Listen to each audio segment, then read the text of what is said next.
जय हिंद दोस्तों, मैं किशन आप सबका स्वागत करता हूं और आप सबको दिवाली की हार्दिक शुभकामनाएं। शुरू करते हैं आज के डिफेंस समाचारों को। दोस्तों, भारत अब अपनी प्रिसीजन स्ट्राइक क्षमताओं को मजबूत करने जा रहा है और आने वाले 2 सालों में भारतीय सेना को नई 800 किलोमीटर रेंज वाली ब्रह्मोस सुपरसोनिक क्रूज मिसाइलें मिलने लगेंगी। वहीं 200 किलोमीटर से ज्यादा रेंज वाली अस्त्र एयर टू एयर मिसाइलें भी 2026 से 27 तक तैयार होकर प्रोडक्शन में आ जाएंगी। डिफेंस सोर्सेज के मुताबिक 800 किलोमीटर रेंज वाली ब्रह्मोस मिसाइल के कई सफल परीक्षण चल रहे हैं। इसमें नया रैमजेट इंजन और कई तकनीकी सुधार किए गए हैं। ये मिसाइल पूरी तरीके से कन्वेंशनल होगी और 2027 के अंत तक सेना में शामिल हो जाएगी। 800 किलोमीटर रेंज वाली ब्रह्मोस तैयार है, जिसके बस कुछ और परीक्षण बाकी है ताकि ये जीपीएस और अन्य नेविगेशन सिस्टम के साथ पूरी तरह सुरक्षित और सटीक काम करे। नौसेना और थल सेना सबसे पहले इस 800 किलोमीटर रेंज वाली ब्रह्मोस को अपनाएंगी। इसके लिए सिर्फ सॉफ्टवेयर और फायर कंट्रोल सिस्टम में हल्के बदलाव करने की जरूरत होगी, क्योंकि मिसाइल और लॉन्चर लगभग वही होंगे। हालांकि इंडियन एयरफोर्स के लिए एयर लॉन्च वेरिएंट में थोड़ा समय लग सकता है। दूसरी तरफ डीआरडीओ 200 किलोमीटर से ज्यादा रेंज वाली अस्त्र मार्क 2 मिसाइल पर काम कर रहा है। ये मिसाइल पहले से ज्यादा ताकतवर इंजन और बेहद ट्रेजेक्ट्री के साथ तैयार हो रही है। अगर ट्रायल सफल होता है तो अगले 6 महीनों में इसका उत्पादन शुरू हो जाएगा। वायुसेना ने पहले ही 700 अस्त्र मार्क 2 मिसाइलें लेने की योजना बना ली है, जो कि Su-30 MKI और तेजस विमानों पर लगेंगी। आगे चलकर अस्त्र मार्क 3 भी आएगी, जिसकी रेंज 350 किलोमीटर से ज्यादा होगी और ये पूरी अस्त्र मिसाइल सीरीज भारत को विदेशी मिसाइलों पर निर्भरता से मुक्त करेगी। बात साफ हो जाती है कि भारत की नई 800 किलोमीटर रेंज वाली ब्रह्मोस मिसाइल आने वाले सालों में देश की सबसे खतरनाक और सटीक हथियारों में से एक होगी, जो हवा, जमीन और समुद्र तीनों जगह से दुश्मनों पर दूर से ही सटीक मार कर सकती है। वहीं भारतीय सेना अब इजराइल के MF स्टार पर निर्भर नहीं रहने वाली। इसकी जगह अब भारत में बना नया long range multi functional radar यानी कि LRMFR लिया जाएगा, जो साइज, क्षमता दोनों में काफी आगे है और इसे डीआरडीओ की LRD और प्राइवेट सेक्टर की कंपनी अस्tra माइक्रोवेव प्रोडक्ट ने मिलकर तैयार किया है।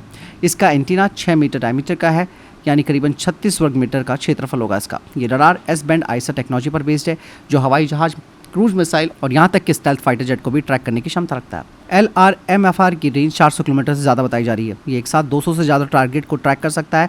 इसमें लगे गैलियम नाइट्रेट बेस्ड ट्रांसमिट पुराने रडारों से 50% ज़्यादा पावरफुल है। रडार के डेवलपर्स का कहना है कि S-band की लंबी तरंगे स्टेल्थ फाइटर जेट के आकार से टकरा सकती हैं, जिससे J-20 जैसे चीनी विमानों की मौजूदगी 200 से 300 किलोमीटर तक पकड़ी जा सकती है। हालांकि ये अभी परीक्षण में है, यानी कि ट्रायल्स चल रहे हैं। बताया जा रहा है कि प्रोजेक्ट 18 की डिस्ट्रॉयर्स में इसकी फिटिंग 2026 से शुरू होगी। इसका प्रोटोटाइप पहले INS अनिवेश पर लगाया जाएगा। 2035 तक नौसेना के 8 नए डिस्ट्रॉयर जहाजों पर LRMFR लगाए जाने की योजना है। ये रडार 40% सस्ता है और कोई विदेशी निर्यात प्रतिबंध भी नहीं है। दोस्तों, पाकिस्तानी नौसेना अपनी ऑगस्टा 9TB पनडुब्बियों के तुर्की के द्वारा किए जा रहे मिड लाइफ अपग्रेड से परेशान है। दरअसल अपग्रेड के बाद हुए सी ट्रायल्स में पता चला है कि पनडुब्बियों का जो शोर स्तर है वो बढ़ गया है, यानी कि नॉइस लेवल बढ़ गया है। ऑगस्टा 9TB पनडुब्बियां फ्रांस की डीजल इलेक्ट्रिक पनडुब्बियां हैं। अपग्रेड का मकसद ये था कि इनमें आधुनिक सेंसर्स लगाए जाएंगे, टॉर्पीडो सुरक्षा होगी, बेहतर बैटरी और इलेक्ट्रॉनिक वॉरफेयर सिस्टम जोड़े जाएंगे। लेकिन तुर्की के कंपोनेंट्स और सेटअप के कारण ये पनडुब्बियां शांत नहीं बन पाई। समुद्री परीक्षणों में आवाज 10 से 15 डेसिबल तक बढ़ गई है, जिससे भारतीय P-8I विमान और INS कलवरी जैसे पनडुब्बियों के लिए इन्हें पकड़ना आसान होगा। वहीं भारत की कलवरी यानी कि स्कॉर्पियन क्लास के पनडुब्बियों की बात की जाए तो इनका शोर कम है और स्टेल्थ भी बेहतर है। मतलब साफ है कि तुर्की के अपग्रेड से पाकिस्तानी नेवी की पनडुब्बियों के स्टेल्थ और क्षमता दोनों कम हो गई है। दोस्तों, इंडियन एयरफोर्स अपने Su-30 MKI फाइटर जेट्स पर ब्रह्मोस एयर लॉन्च क्रूज मिसाइलें लगवाने जा रही है। HAL के नासिक फैक्ट्री में 20 और Su-30 MKI विमानों को ब्रह्मोस मिसाइल कैरियर बनाने के लिए मजबूत किया जा रहा है और ऑपरेशन सिंदूर में ब्रह्मोस ने अपनी ताकत ऑलरेडी दिखाई थी। इससे पहले 40 Su-30 MKI पर ब्रह्मोस लगी थी, लेकिन अब 20 और जोड़ने से कुल 60 विमान ब्रह्मोस से लैस हो जाएंगे।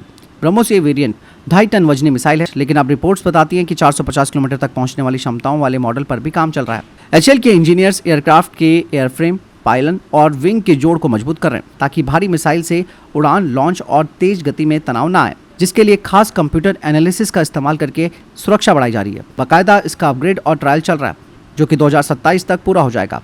ब्रह्मोस से लैस अधिक से अधिक Su-30 MKI होने से इंडियन एयरफोर्स की स्टैंड ऑफ स्ट्राइक क्षमता बहुत बढ़ जाएगी। ये भारत की हवाई शक्ति को और ज्यादा मजबूत करता है।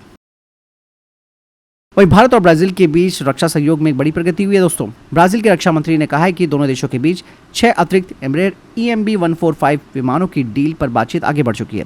इन एयरक्राफ्ट्स को भारत की Netra airborne early warning and control system में बदला जाएगा, जिससे इंडियन एयरफोर्स की निगरानी और कमांड क्षमता कई गुना बढ़ जाएगी। इंडियन एयरफोर्स पहले से ही 3 नेत्रा मार्क 1 विमानों को ऑपरेट कर रही है, जो DRDO और एमरेट के सहयोग से बने हैं। अब 6 नए नेत्रा मार्क 1 विमानों को जोड़ा जाएगा, जिससे कि कुल संख्या 9 हो जाएगी। बाकायदा भारत के डिफेंस एक्विजिशन काउंसिल ने इस खरीद को मार्च 2025 में मंजूरी भी दे दी है। यहाँ पर दोस्तों जो एमरेर है वो नए EMB 145 एयरक्राफ्ट सीरीज नहीं बनाता, इसीलिए ब्राजील भारत को सेकंड हैंड लेकिन अच्छी स्थिति वाले एयरक्राफ्ट खोजने में मदद करेगा। इन्हें भारत लाकर अडानी डिफेंस एंड एरोस्पेस जैसी कंपनियां मॉडिफिकेशन और रडार इंटीग्रेशन का काम करेंगी। इस पूरी परियोजना की अनुमानित लागत 10 से 12 हजार करोड़ रुपए के बीच है। नए वेरिएंट में कई तकनीकी सुधार होंगे, जैसे कि गैलियम बेस्ड आइस रडार की रेंज 450 किलोमीटर तक बढ़ाई जाएगी, AI बेस्ड खतरा पहचान प्रणाली होगी, बेहतर इलेक्ट्रॉनिक वॉरफेयर सिस्टम होंगे। पूरे सिस्टम में 70% से ज्यादा स्वदेशी तकनीक होगी। इन 6 नए नेत्रा मार्क 1 विमानों के आने के बाद भारत को पूरे हिमालय और हिंद महासागर क्षेत्र पर निरंतर नजर रखने की क्षमता मिल जाएगी। दुश्मन के स्टेल्थ विमान और मिसाइल खतरों को बहुत पहले पहचानने की ताकत मिल जाएगी और युद्ध के दौरान रियल टाइम बैटल मैनेजमेंट और मल्टी डोमेन ऑपरेशन की बेहतर समन्वय क्षमता मिल जाएगी।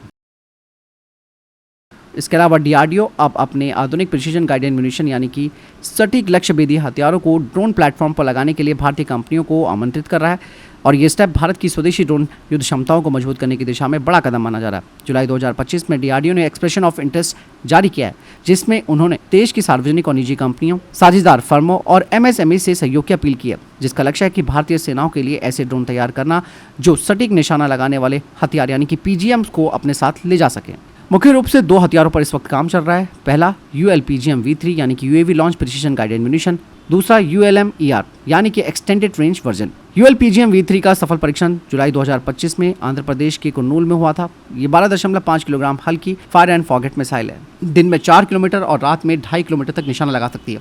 इसमें high definition dual channel Sikar लगा है। इसे न्यू स्पेस रिसर्च टेक्नोलॉजी के ड्रोन से सफलतापूर्वक लॉन्च किया गया था। इवन DRDO चाहता है कि ये मिसाइलें लंबी दूरी और अधिक इंड्योरेंस वाले UAVs पर भी लग सकें, जैसे कि आर्चर NG, तापस BS-201, हेल, घातक यूकैफ। इस प्रोजेक्ट में पहले से कई कंपनियां जुड़ी हैं, जैसे कि Adani, BDL, BEL, L&T, ideaForge और 30 से ज़्यादा MSMEs और स्टार्टअप्स। DRDO अब इस नेटवर्क को और बढ़ाना चाहता है ताकि प्रोडक्शन तेजी से हो और लागत कम हो। इसका बड़ा फायदा ये मिलेगा कि ड्रोन वॉरफेयर के क्षेत्र में भारत आत्मनिर्भर बनेगा। ULPGM V3 जैसी मिसाइलें दुश्मन के ठिकानों को बिना पायलट जोखिम में डाले सटीकता से मार गिरा सकती हैं। दोस्तों, वहीं बांग्लादेश अब धीरे धीरे अपने डिफेंस पावर को रीशेप कर रहा है। दरअसल बांग्लादेश अब मिलिट्री बिल्डअप की तरफ बढ़ रहा है। रिपोर्ट्स बताती हैं कि ढाका गवर्नमेंट ने यूरोप से 12 यूरोफाइटर टाइफून जेट खरीदने के लिए बातचीत करनी शुरू की है और ये वही फाइटर जेट है जो ब्रिटेन, जर्मनी, इटली और स्पेन जैसे देश इस्तेमाल करते हैं। ये 4th और 5th जनरेशन के बीच का मल्टी रोल फाइटर जेट है, यानी कि एयर डिफेंस से लेकर ग्राउंड अटैक सब कुछ कर सकता है। इससे पहले मैंने आपको डिफेंस अपडेट में बताया था कि बांग्लादेश टर्की से स्पेयर नाम का long range air defence system भी लेने की तैयारी कर रहा है। स्पेयर सिस्टम को टर्की ने खुद बनाया और ये दुश्मन के आने वाले फाइटर जेट्स, ड्रोन या मिसाइल को काफी दूरी से मार गिरा सकता है। कई एक्सपर्ट्स का मानना है कि बांग्लादेश अपने फोर्सेस गोल 2030 प्रोग्राम के तहत ये कदम उठा रहा है। इसका मकसद अपनी सेना, नौसेना और वायुसेना को पूरी तरीके से मॉडर्न बनाना है। हालांकि इसके पीछे जियोपॉलिटिकल लेयर भी जुड़ी हुई है। बांग्लादेश दक्षिण एशिया में अपनी डिफेंस इंडिपेंडेंसी को बढ़ाना चाहता है, यानी कि अब वो सिर्फ चीन और रशिया पर निर्भर नहीं रहना चाहता और इन हथियारों के आने से ऑब्वियस बात है बांग्लादेश की वायुसेना की स्ट्राइक क्षमताएं बढ़ जाएंगी। तो फिलहाल ये थे अभी तक के टॉप डिफेंस अपडेट। वीडियो के सामने कोई प्रश्न जवाब है, आपको कोई सवाल कमेंट सेक्शन में लिखकर जरूर पूछ सकते हैं। वीडियो को लाइक और शेयर जरूर कीजिएगा। ख्याल रखिएगा अपना। जय हिंद, वंदे मातरम।